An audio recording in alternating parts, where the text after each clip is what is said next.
ثلاثۃ لا یستخف بحقہن الا منافق، تین لوگ ایسے ہیں کہ جن کے حق کو منافق کے علاوہ کوئی ہلکا نہیں جانتا۔ وہ تو تین چیزیں تھیں جو پیچھے ساری گزری، یہ تین لوگ ہیں کہ جن کے حق کو منافق کے علاوہ کوئی ہلکا نہیں جانتا۔ وہ کون کون سے؟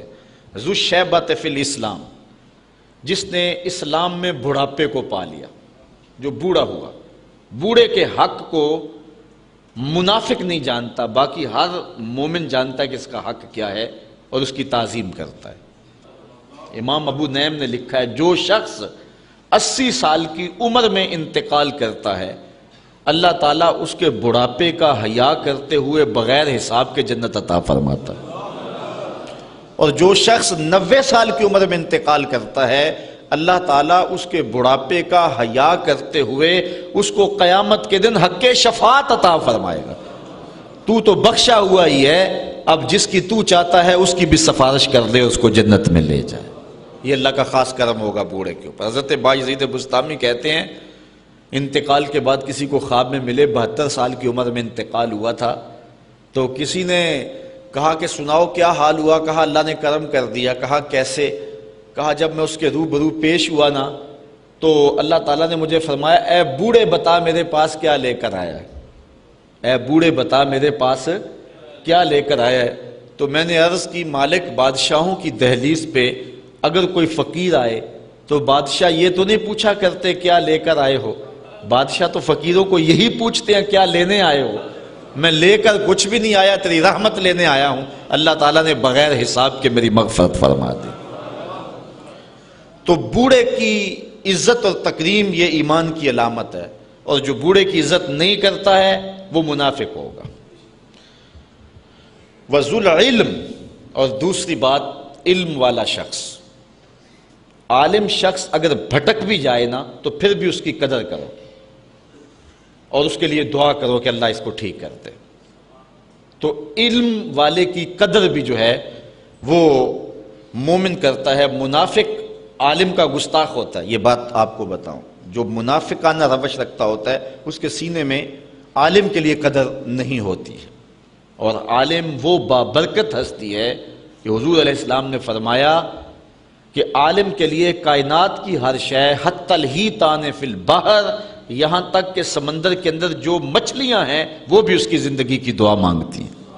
یہ کتنی بڑی بات ہے، اور میں کہتا ہوں اس سے بڑی بات کیا ہوگی کہ حضور نے فرمایا العلماء ورثۃ الانبیاء، علماء نبیوں کے وارث ہیں۔ کتنی بڑی بات حضور نے فرمائی۔ سلطان محمود غزنوی اس حدیث پہ یقین نہیں رکھتا تھا، وہ کہتا تھا کہ شاید یہ علماء نے خود نہ حدیث گڑی ہوئی ہو کہ یہ علماء نبیوں کے وارث، اتنا بڑا اعزاز۔ دوسرا شک اس کو اپنے باپ کے بارے میں تھا، سلطان سبکتگین ہے یا کوئی اور۔ تیسرا اس کو شک قیامت کے بارے میں رہتا تھا۔ یہ ابتدائی زندگی کے حالات ہیں۔ ایک دن بادشاہ نکلا، آگے خادم سونے کا شمع دان لیے چل رہا ہے، اس نے ایک طالب علم کو دیکھا کہ وہ مدرسے میں سبق یاد کرتا ہے، مدرسے کی لالٹین میں تیل نہیں ہے، بھولتا ہے تو کتاب اٹھا کے ایک ہندو بنیے کی دکان پہ جا کے وہاں جلتے ہوئے گیس کی روشنی میں کتاب دیکھتا ہے، پھر آ کے یاد کرتا ہے، بھولتا ہے تو پھر جاتا ہے۔ بادشاہ نے پہلی مرتبہ تڑپ دیکھی تھی، دل پسیجا، وہ سونے کا شمع دان طالب علم کو دے دیا۔ طالب علم راضی ہوا تو اللہ کے رسول بھی راضی ہو گئے۔ بادشاہ واپس آیا، سویا مقدر جاگے، آقا کی زیارت نصیب ہوئی۔ اب سنو حضور علیہ السلام نے کیا فرمایا۔ فرمایا اے سبکتگین کے بیٹے محمود، آج تو نے میرے ایک وارث کی قدر کی ہے، کل قیامت کے دن میں تیری شفاعت کروں گا۔ حضور نے ایک جملہ ارشاد فرمایا، 3 شک بھی دور کیے، جنت کی بشارت بھی عطا فرمائی۔ تو یہ علماء کے لیے یہ کافی ہے کہ وہ حضور علیہ السلام کی جان نشینی کا اعزاز رکھتے ہیں۔ حضرت مولا کائنات سید علی المرتضیٰ رضی اللہ تعالیٰ عنہ فرماتے ہیں کہ ہم جبار کی تقسیم پہ راضی ہیں، اس نے ہمیں علم دیا اور جاہلوں کو مال دیا۔ مال جو ہے یہ فرعون اور نمرود کی وراثت ہے، اور علم انبیاء کی وراثت ہے۔